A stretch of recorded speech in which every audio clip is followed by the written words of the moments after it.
Nikasema Mungu wangu usiniache, kwa sababu mimi ukiniacha nitafanya nini?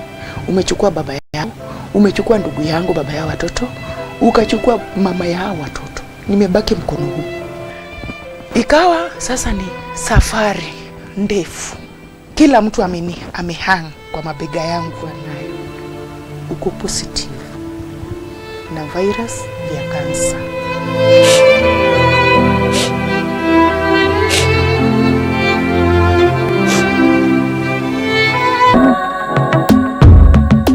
Judge Felix, why do you think South Africa has the highest economy in Africa? I think everybody knows it. It's because the whites stayed there and colonized them for the longer part than any other country in Africa. Kurt Vonnegut said that you are what you pretend to be. So you must be careful with what you pretend to be. You can't preach water while you are taking alcohol.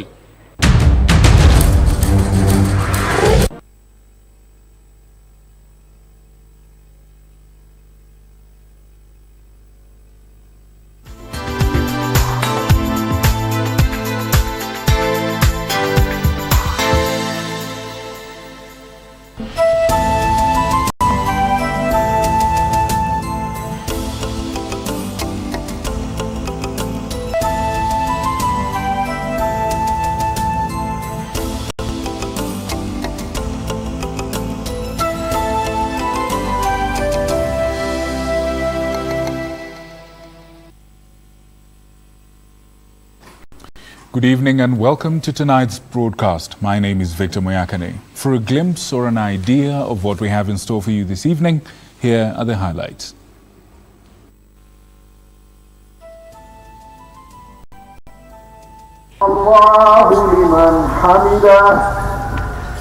Messages of tolerance reverberate as Muslim faithful celebrate Idul Fitri.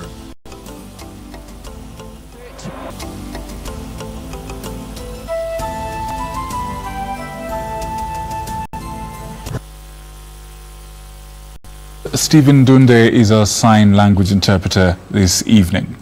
Here's how you can get in touch with us and participate in this broadcast. You can use the SMS line at the top corner of your screen to tell us what you think about the stories that we're going to air. And you can do that starting with the word NewsHour, and I should be able to get them right here, and once again I'll be able to sample them live on air. For those of you who prefer social media, you can use our Twitter handle, which is at KBC Channel 1, and my personal Twitter handle, which is at Muyakane. And once again, I'll be happy to not just receive them, but sample them in the course of this bulletin. It's World Cup season, but apart from the World Cup, something else is happening today, and thousands of Muslims across the country joined the rest of the world in marking the Idul Fitri ceremony, of course, amid messages of peace and tolerance. President Uhuru Kenyatta sending a message of goodwill to the Muslim faithful, describing the day as a moment of joy, peace and love. Hundreds of Muslim faithful braved the cold weather in marking the end of the holy month of Ramadan at the Sir Ali grounds in Nairobi. The young, the old, and not the so young coming together to celebrate Idul Fitri amid messages of peace. Yale tulikuwa tumeyafanya katika mwezi mtukufu wa Ramadhani, yale mema, yale zile sadaka zetu, swala zetu, Qur'ani yetu tunasoma, mazuri yetu, kusaidia kwetu watu, yasikome baada ya Ramadhan. Leader of majority in the National Assembly, Eden Duale, who was among the faithful, taking the chance to support the ongoing war on graft. Kila jamii iko na wale watu wabaya. Tunataka vile vitengo za serikali itafute wale ambaye wana hatia. Watiwe adabu ya kutosha wale ambao wanafanya ufisadi, na mali wayaregeshe, sio kufunini peke yake. In Mombasa, Muslim faithful congregated at various open grounds to signify the end of the holy month of Ramadan. At the Ronald Ngala Primary School grounds, former Chief Hadi Sheikh Kasim urged Muslims to pray for peace and unity among Kenyans of different religious backgrounds, even as he condemned the resurgence of criminal activities among the youth. Tujitahidi watoto wetu na wasichana wetu, watoto wa kiume leo watakawapa malezi kama wasichana. kwa sababu ya kwa yale ambayo tunayaona wakifanya na watoto kiume. Mombasa Governor Ali Hassan Joho, who was among those present during the celebration, calling on political leaders to unite for the sake of national development. Tutatembea na tutaungana na Wakenya wengi ili kuuza sera ya umoja katika nchi yetu. The ongoing war on corruption finding support in Trans Nzoia, with Imam Hussein Omar of Kitale Jumia Mosque urging Muslims to serve as an example in the fight against corruption. Sisi Waislamu wote tumeshikana mikono na wale ambao wanasimamia kuzuia hiyo vice mbaya. In Bungoma, hundreds of Muslim faithful converged at the Jamia Mosque in the county to celebrate Idul Fitri. In Isiolo, calls to support ongoing war on violent extremism reverberated during celebrations to mark Idul Fitri. In Mandera, security has been heightened as residents converged at open grounds in mosques within the frontier town. Mandera County Secretary Okash Eden called for reconciliation between political parties and foster on development-based issues. In Embu Water and Sanitation Company donated several bags of flour, sugar, cooking oil, among other food items to the Muslim community living in the region as part of Idul Fitr celebrations. In his goodwill message to Muslims, President Uhuru Kenyatta described the festivities as a season of joy, peace and love, urging the Muslim community to continue praying for the nation even as they break the fast. Idul Fitr is an important religious holiday celebrated by Muslims worldwide. It marks the end of Ramadan, the Islamic holy month of fasting when Muslims avoid food and drinks from sunrise to sunset, and the beginning of Shawwal, which is the 10th month of the Islamic lunar calendar. Muslims across the world depend on the sighting of the new crescent moon, which was sighted Thursday, to start the celebrations on Friday. This was the first time in decades that the moon was spotted across the country on the same day, uniting the Muslim faithful in the festivities. Muslims around the world celebrate Idul Fitr, the end of the holy month of Ramadan and the onset of festivities amid calls to unite the country and end vices that derail development. Irene Mchuma Odim, Channel 1 in the county of Nairobi. Now, Egypt kicked off their third World Cup campaign on a losing note, same as Morocco, after both teams were beaten 1-0 by Uruguay for Egypt and Iran for Morocco this afternoon at the Central Stadium in Yekaterinburg. Egypt played without Liverpool striker Mohamed Salah, who's still nursing an injury. Suarez had missed 4 chances and Edinson Cavani had hit the inside of a post with a 25-yard free kick. Liverpool striker Mohamed Salah suffered from a shoulder injury sustained over Saudi Arabia in the tournament's opening game yesterday.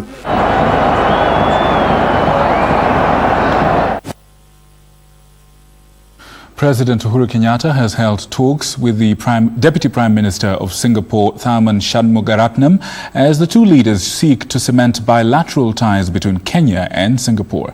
The talks, of course, at the State House Mombasa revolved around initiatives aimed at promoting partnerships for the two countries' prosperity. The visiting Singapore Deputy Prime Minister Tharman Shanmugaratnam met President Uhuru Kenyatta at State House Mombasa. Meeting focusing on issues pertaining trade and how to improve further bilateral relations. President Kenyatta was briefed on the successes of Singapore government in providing affordable housing, port management, and aviation, with 80% of Singaporeans currently living in government-built apartments. The visit by the Singapore Deputy Prime Minister has also seen the two countries sign a comprehensive agreement for the exemption of double taxation among the two nations. Earlier, President Kenyatta received a goodwill message from the Sudan Special Envoy, Ambassador Dr. Al-Dirir Mohamed Hamed. The Special Envoy commended President Kenyatta's initiatives on Sudan's economic empowerment, regional security, and bilateral relations. Samson Kitavi, Channel 1 News. Now, the ongoing war on graft appears to have received a shot in the arm during this year's budget, with the government injecting over 13 billion shillings to agencies tasked with fighting corruption. A look into the allocations reveals that the Ethics and Anti-Corruption Commission's budget was drastically slashed compared to last year, while the Office of the Directorate of Criminal Investigations was allocated a huge chunk of resources. Eric Biegon with details of how the government seems to be putting money where its mouth is as it seeks to crush corruption scandals. Corruption has shaped public discourse in recent days as halls of protests continue to greet revelations of runaway graft in government departments. The outcry has evidently turned into a national call to action by government. The president undertaking to act tough to ostracize dishonest dealings out of his administration. We must, with a sense of great urgency, destroy and eliminate corruption in our country before it fully destroys us and the future of our children. This war must be fought and won by all of us, particularly that which comprises public service. On Thursday, the initiative got a budgetary boost as Treasury Cabinet Secretary Oniroti told the nation that government will continue to prioritize the war against corruption. In addition, Mr. Speaker, we are working very closely with the key investigative agents of government, including the EACC, the National Intelligence, and the Director of Criminal Investigation, to identify and seal any loopholes that corrupt individuals may be using within the IFMIS system. Even though substantial resources were injected into these institutions, the allocation to EACC has been reduced from last year's 4 billion to 2.9 billion shillings in the 2018-2019 financial estimates. The Director of Criminal Investigations, however, appears to be building more muscle in the war against graft, with allocations of over 6 billion shillings just like last year. To strengthen various institutions that are mandated to fight corruption in the country, I have allocated 2.9 billion to the Ethics and Anti-Corruption Commission, 2.9 billion to the Department of Public Prosecution, 161 million to the Asset Recovery Agency, 587 million to the Financial Reporting Center, and 6.4 billion to the Criminal Investigation Services, and 5.1 billion to the Office of the Attorney General. The DPP will get 2.3 billion shillings as opposed to last year's 2.9 billion. Just like the head of state, Rotich insists that the government will only realize its Big Four agenda if corruption is kept at bay. Mr. Speaker, a key enabler for achieving the Big Four is eradication of corruption. Without vigorously addressing corruption, we will not achieve our aspiration of becoming a middle-income country with a high quality of life. The allocation to agencies came amid efforts to recover stolen assets, properties, and cash. Recently, the Ethics and Anti-Corruption Commission announced it recovered assets from proceeds of graft worth 7.8 billion shillings. This was announced by the Treasury CS the previous. Secured, Rotich is adamant that all arms of government must aid government efforts by playing their roles prudently. His sentiments receiving support from sections of the clergy who have sustained no mercy calls to persons involved in graft. Ni kitu ambaye dini ya Kiislamu imesimama kipaumbele kuzuia mambo ambaye yanahusiana na corruption, mambo ya kuhusiana na dhulma, kukula mali ya watu, ukitumia mamlaka yako, ukitumia nguvu. Eric Biegon reporting for Channel 1 News.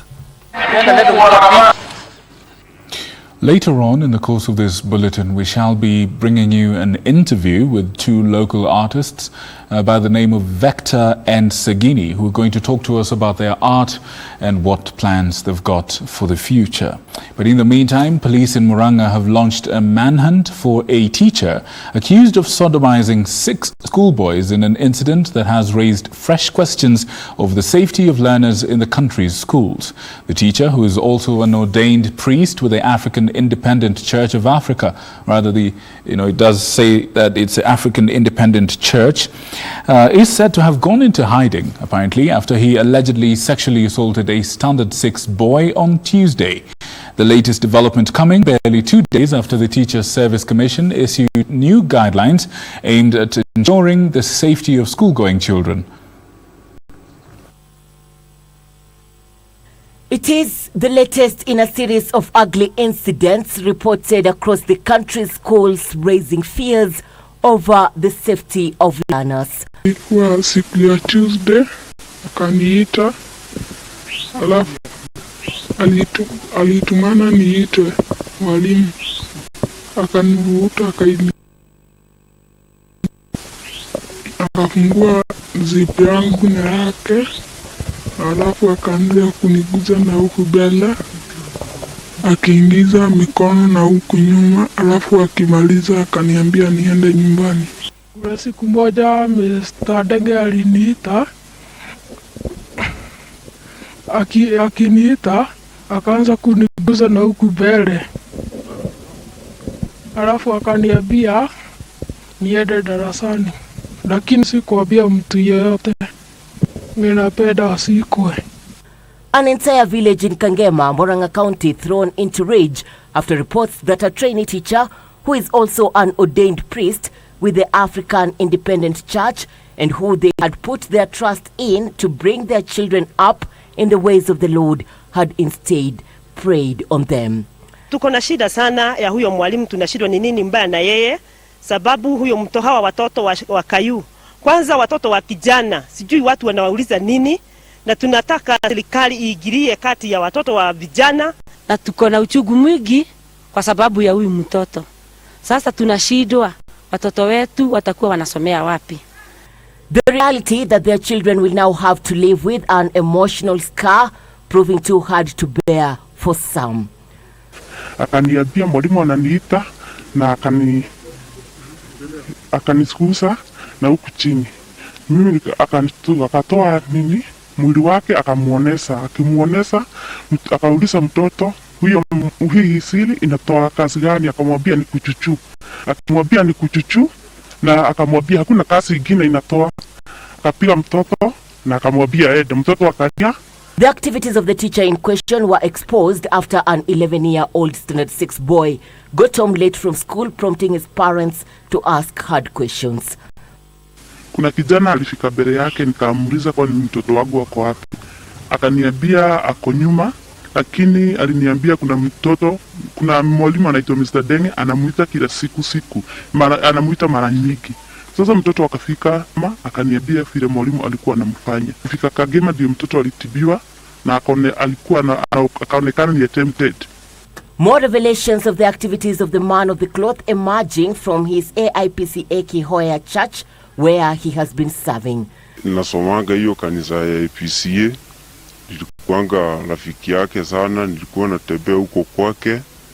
Siku moja ndio akaniita akaniambia nipatie 2,000 nilale na yeye, lakini mimi nikakataa na nikaenda nyumbani. Lakini ndio nikaenda kwa mkubwa wa kanisa nikamueleza ndio tusaidiane, lakini badala ya kutusaidia yeye alienda wakatufukuza kwa church na wakasema sisi tunaobaga setani.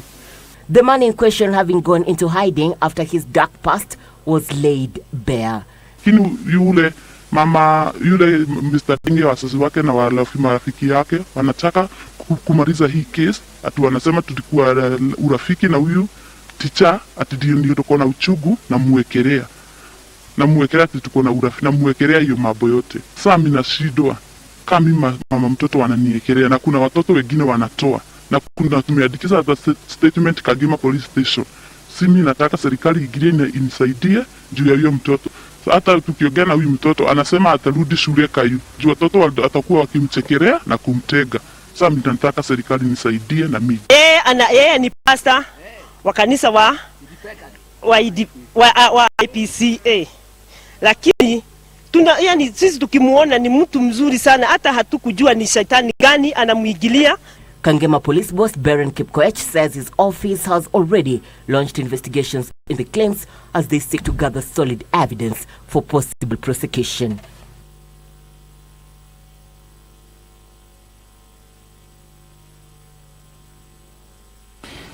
In other news, police in Narok are holding 3 students from the Masai Mara University as investigations into a drug racket involving students intensify.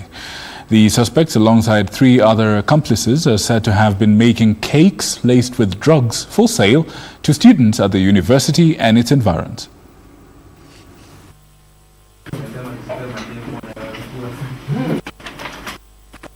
Masai Mara University is a higher education learning institution. But for these 3, being in a higher education institution also translates into an avenue of getting high, quite literally. Apart from the idea of high being quite unorthodox, the 3 were keen on riding the gravy train with their fellow students. The trade roping in outsiders, 3 residents of Narok town, perhaps to ensure a constant supply of a commodity as well as revenue. The commodity, with cookies and cakes, meant to keep one dist beyond astronomical levels. A bite of one cookie, a bite of a cookie, will keep you high for the whole day. You can imagine now your kids having a cake or 2 cake.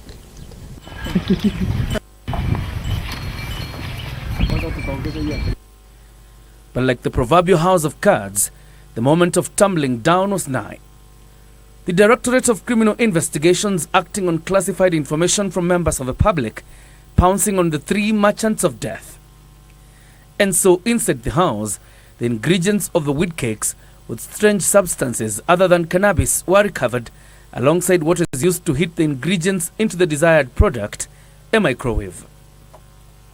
An hour later, 3 of their accomplices, believed to be part of a chain amongst members of the public in Narok town, were also arrested.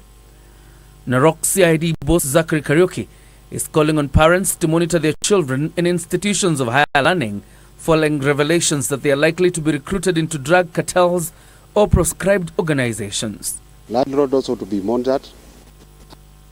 Chiefs and sub-chief around there take action, because this is done within their proximity and they are close to the people.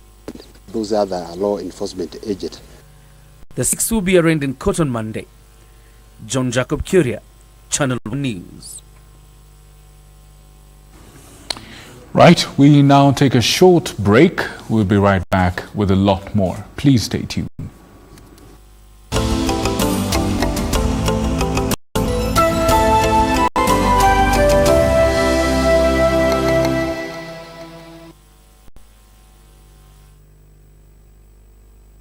The Easy Banking app is your bank anywhere, anytime. Everything you do at the bank is on Easy Banking app. You can use the app to send money, pay bills, buy and pay for goods and services, access easy loans, check the status of your account, save for future goals, and so much more. And now you can enjoy an even better banking experience with the just updated Easy Banking app.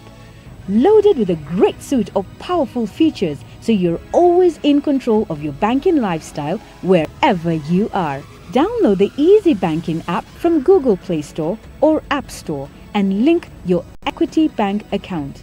If you do not have an Equity Bank account, open one hapo from the app. Easy Banking. Experience convenience in life.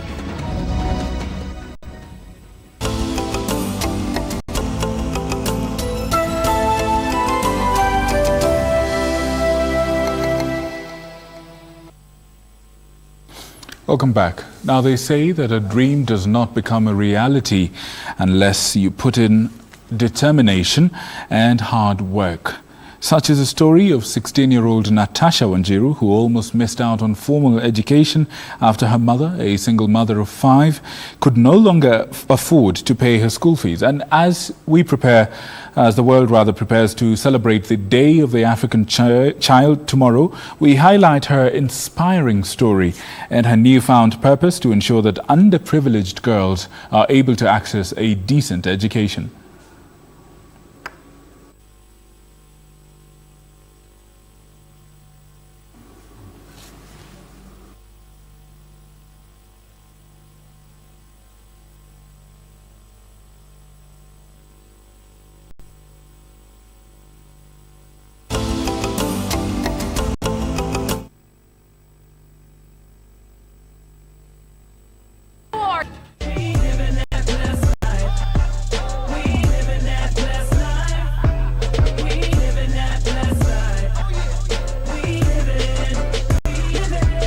Now, the new project is called It's Still Personal. Yes. So, is it still personal? Man, let me tell you something. The relationship with God, man, I'm so God-possessed, it ain't even funny. I mean, it's so funny that I was like the face of gospel with my sister, with Mary for countless years. Yeah. And the truth is, my relationship with God was not as personal as it is now.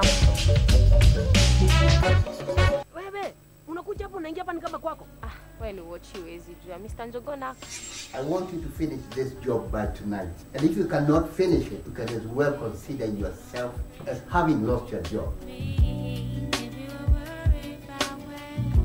killed my uncle Alex, and now they're after my mom. Wait. Have you killed her yet? Because her phone is not going through. I've got absolutely no idea who you're talking about. I'm wondering why you're still breathing. Jaribu. Jaribu kumguza ndio utajua mimi nani.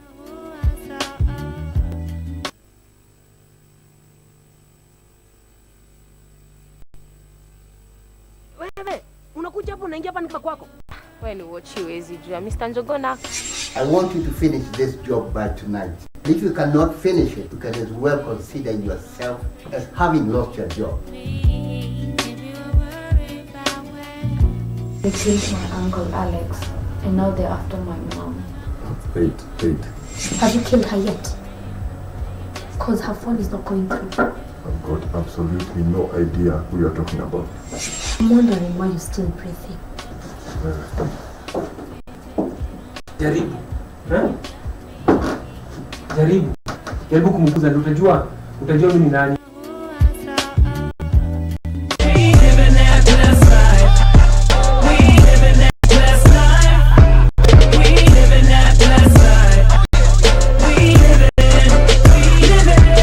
Now, the new project is called It's Still Personal. Yes. So, is it still personal? Man, let me tell you something. The relationship with God, man, I'm so God-possessed, it ain't even funny. I mean, it's so funny that I was like the face of gospel with my sister, with Mary for countless years. Yeah. And the truth is, my relationship with God was not as personal as it is now.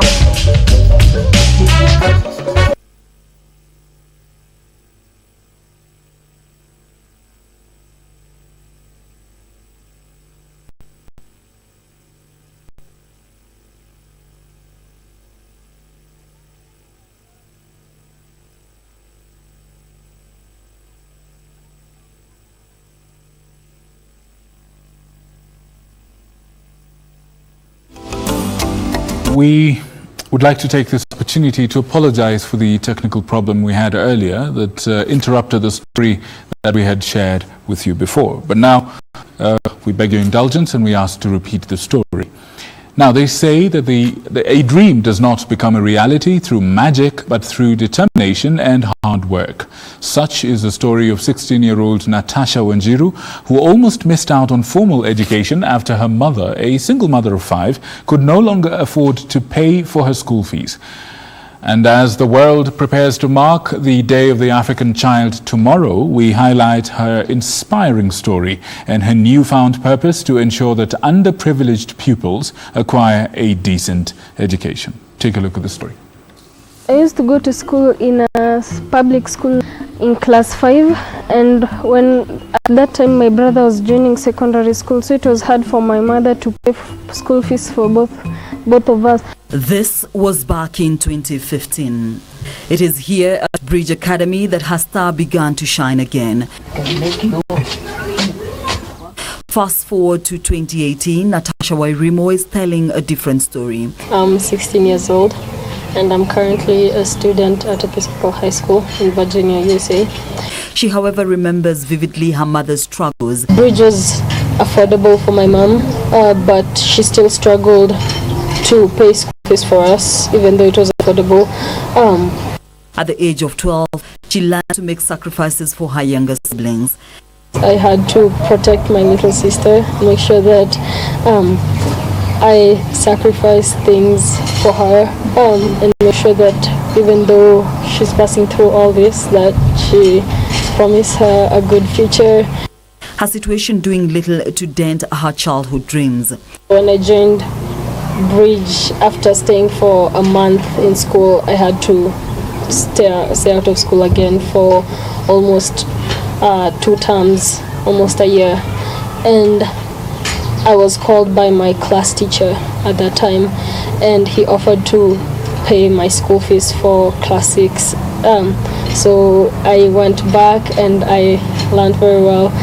My mom now could afford the fees for my little sister, and as soon as I joined class 7 and 8, I was also sponsored by Bridge. It gave me the opportunity to experience education without that many struggles. Yeah. So her smile betraying of her changed fortunes. This was a one-time opportunity, and I was one of 4 out of 3,000 to get this scholarship. And at her current school, at the prestigious Episcopal High School in Virginia, USA, the young Kenyan girl has continued to make her mark. She knows this is an opportunity of a lifetime. Educating a girl is really, really important in my experience, because I was, even though I had a lot of struggles, I had the chance to go to class to learn, and now all I can think of is helping people who are in the same situation that I am in. And I think that if we educate our children, our girls, that we can open doors for future pilots, future doctors, and people who could really change the world. Through her initiative dubbed Change for Change, she too is changing the lives of less privileged children. Change for Change has been able to sponsor 30 children, both boys and girls, pupils whose parents were struggling with school fees. They wrote letters on why they wanted a scholarship, and those letters really touched my heart, and so I was ready to help, ready to step up and help these children. Hers is a belief that despite your circumstances, anyone can make a positive impact.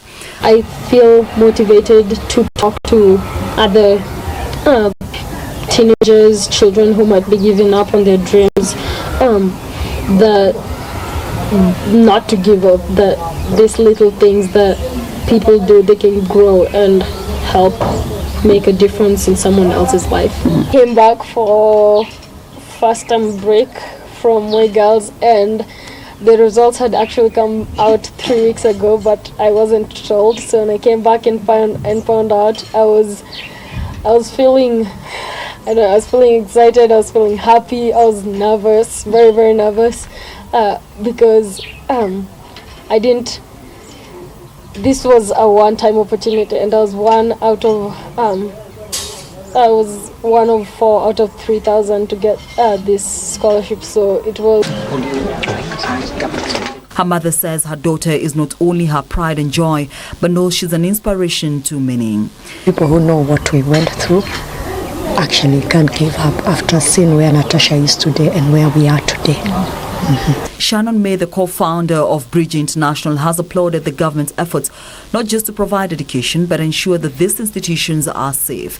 We're very grateful for the leadership that CS Amina Mohammed is showing on this issue, and having easier to report issues and making sure that the ministry follow up when a girl says that might be abuse happening at school. But Kenya is taking a strong stand on that, and we're really proud of what this ministry is doing. And then certainly following up on the initiatives last year and continuing them to ensure that girls who are, just 13 or 14 are able to go on to secondary school. Change the name. And as the country marks the Day of the African Child tomorrow, HAS is the call for concerted and sustained efforts to ensure 100% transition of students to high schools and ensure all children are given an opportunity to pursue their education so that they can break the cycle of poverty. Caroline Kamar reporting for Channel 1 Weekend. Police in Migori are searching for a woman who allegedly set fire to her 7-year-old daughter for taking 400 shillings from her savings to pay school fees.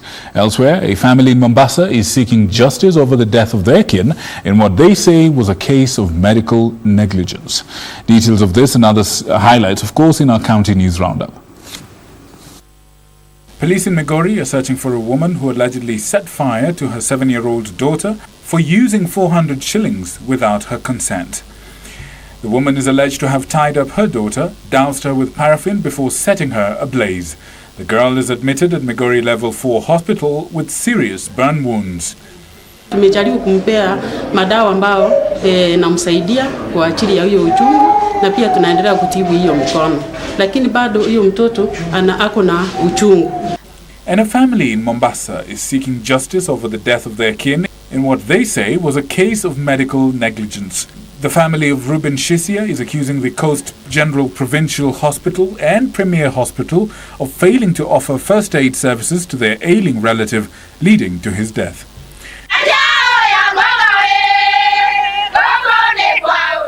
Meanwhile, calls to draft legislation that will cushion senior citizens abound, even as stakeholders marked the World Elders Abuse Awareness Day.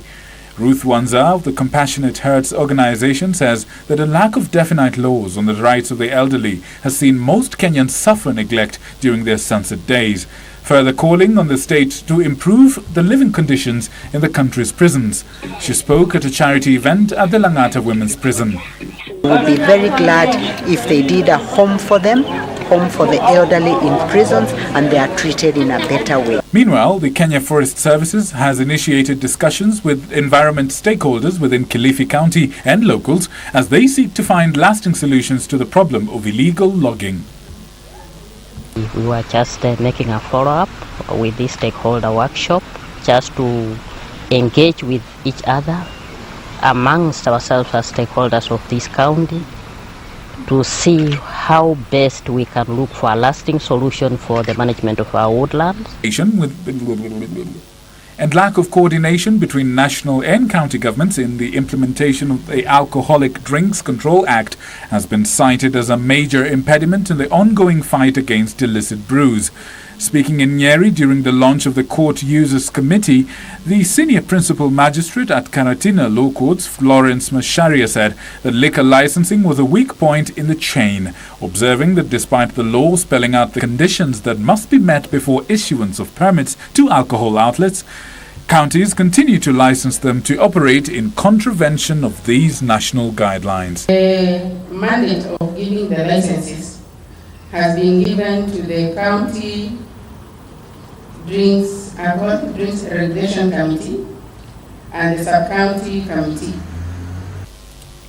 And finally, the Parliamentary Committee on National Cohesion and Equal Opportunities has summoned senior managers at Kenjan over allegations of nepotism, corruption and massive irregularities. Over allegations of nepotism and corruption at their all-carrier office in Naivasha.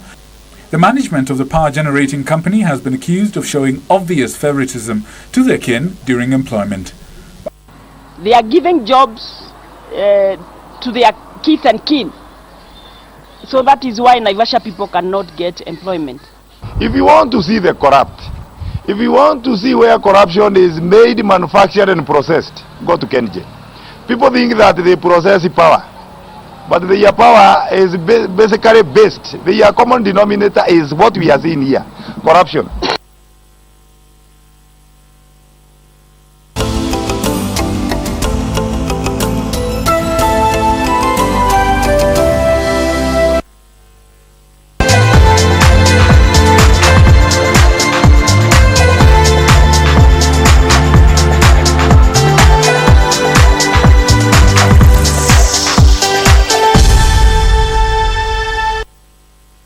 Good evening, I'm Daniel Mohammed.